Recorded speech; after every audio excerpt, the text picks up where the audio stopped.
Hello, everybody, and welcome back to another Southern California housing market update. And, this is a bit of an update about not an update. And I'm going to get into that and tell you what I'm talking about. Historically, August is a very unique month here in Southern California. We have a different type of seasonality in our market in Southern California. So we don't follow the same patterns as the rest of the country. However, that's what we're talking about today. Let's go ahead. We'll do the intro, get started.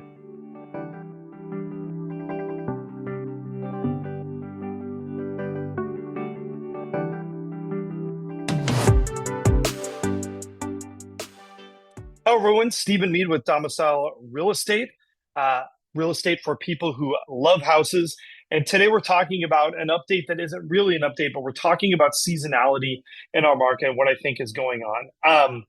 You hear a lot of talk about people deciding whether this is a buyer's market or a seller's market.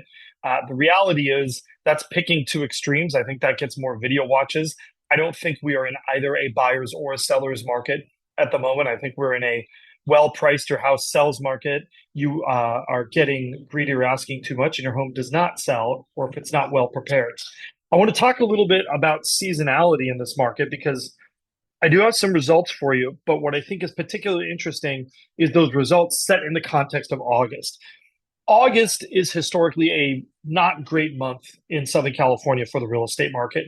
And the reason for this is most of our school systems go back to school. I think Saddleback District might even be going back today in Orange County. I know Capistrano Valley Unified School District is going back. All the school districts are really going back around this time period. And you also have people finishing up summer vacations. What does this mean? It means that everybody's minds are on things other than real estate. Typically, we actually have a stronger September and October than we do in August. So kind of bear that in mind as we go through these numbers. I'm going to go ahead and jump in here and run through them for you. Let me grab these. Okay. All right, let's talk about our inventory levels. You'll see inventory actually fell in our $1 to $2 million category. I think you got a lot of sellers who are deciding they don't want to play games, and if they don't need to sell, they're going to pull their home from the market. Under a million, we still see that inventory up, and overall, that inventory is probably up about 50% versus where it was at last year. That is still not a huge number. Remember, this is total units in both LA and Orange counties, right? So that is a combined population space of, gosh, I think about 15 million people. Moving on, our new listings, where we have these have really been holding steady in that under million category for pretty much since the spring. It is elevated a little bit over last year, but not wildly. 1 to 2 million is up quite a bit over last year in general, but it is tempered a little bit. If you look at our last 14 days of new escrows, you'll see that that number is actually going up a little bit for under a million. Why is that? Well, my theory is that that market is very sensitive to interest rate fluctuations. So what does that mean? If we're looking ahead here, that means if we're trying to plan ahead through the month of September, we think there's going to be a Fed rate cut, or we think the bond market is going to respond favorably.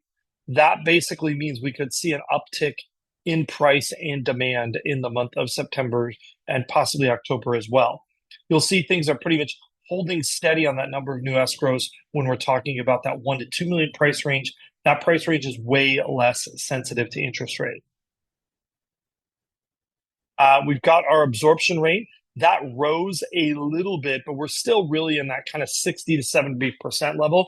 To be honest, folks, that is pretty much a balanced market. That is generally the range that we see when supply and demand are close to one another, or a quote unquote normal market, whatever that is. If we take a look at this here, if we look at our closed prices, I think this one is kind of interesting. We saw that 75th percentile drop. That indicates there's been a little bit of softness on that high end. Remember, these are homes that closed in the past 2 weeks. What does that mean? Well, it means that these are deals that were actually negotiated about a month ago. But I think it's interesting if you look at that 25th percentile level, that price has actually gone up slightly. Overall, though, I want you to take a look at the general shape of these curves looking over the last year. You'll find there's honestly a whole lot of nothing, right? We've got a small increase on that 25th percentile entry level. We are basically exactly where we were on the median or pretty close to it. And when you see we're right about where we were on our 75th percentile. So, when you look at these numbers year over year, the reality is we're just not seeing a huge amount of movement in prices. If you look at our still active after 14 days on market, this is another measure of sort of market demand or competitiveness. And you notice this number held steady. It is elevated a little bit. You'll notice you get more multiple offers as this number starts to drop.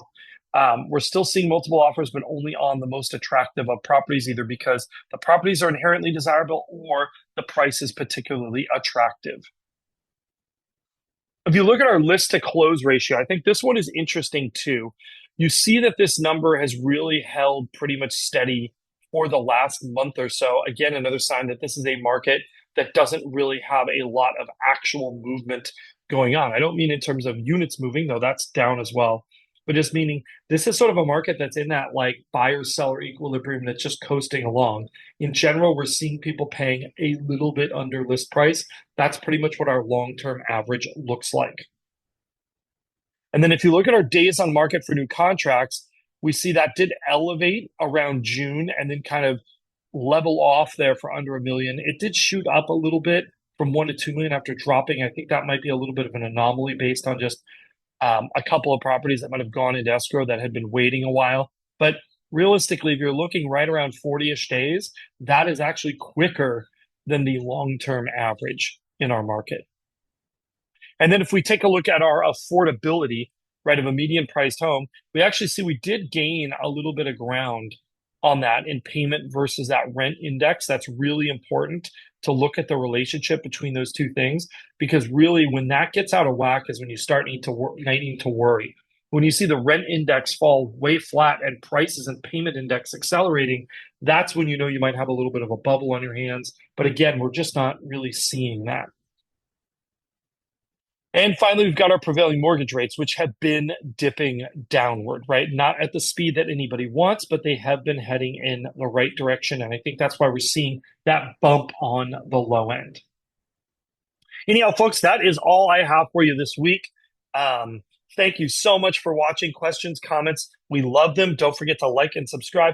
And of course, if you are looking to buy or sell homes here in Southern California and you'd like to borrow some of our expertise, we would be glad to lend that to you. Definitely reach out to us, and we'd love to work with you and represent you on your next purchase or sale. Thanks so much for watching. We'll see you again real soon.